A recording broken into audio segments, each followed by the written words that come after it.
ঝিঙে পোস্ত করব। এই যে ঝিঙে কেটে রেখেছি, ধুয়ে কেটে। মুগ ডালটা ভিজিয়ে রেখেছিলাম, ধুয়ে রেখেছি। এর মধ্যে লঙ্কা দিয়ে রেখেছি, লবণ হলুদ দেবো, দিয়ে বেটে নেবো ডালটা। আর এখানে রেখেছি পোস্ত মিশে গেছে, পোস্ত আছে, সাদা তিল আছে, কালো জিরে আছে, কাঁচা লঙ্কা আর একটু আদা, এটাও বেটে নেবো। লবণ হলুদটা দিয়ে বেটে নেব।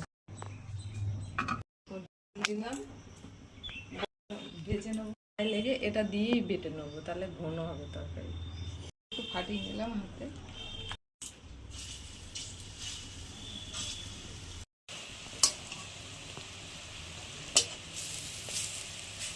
হয়ে গেছে। কড়া ভাজার তেলে দুটো শুকনো লঙ্কা দিয়ে একটু কালো জিরে দিলাম।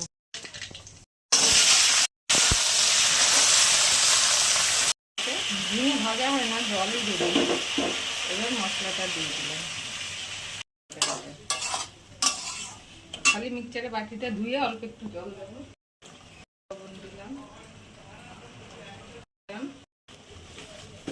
একটু গুঁড়ো গুড় দিলাম।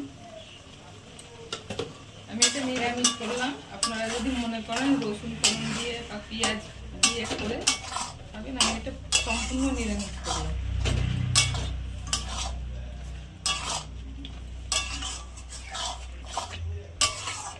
এবার এটা কষাবো। বড়াগুলো দিয়ে দিলাম,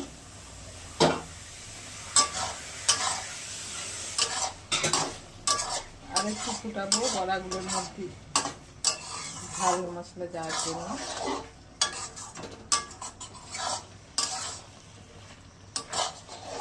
পোস্ত নিরামিষ একটা পদে পুরো ভাত খাওয়া হয়ে যাবে এইভাবে যদি তরকারিটা করেন।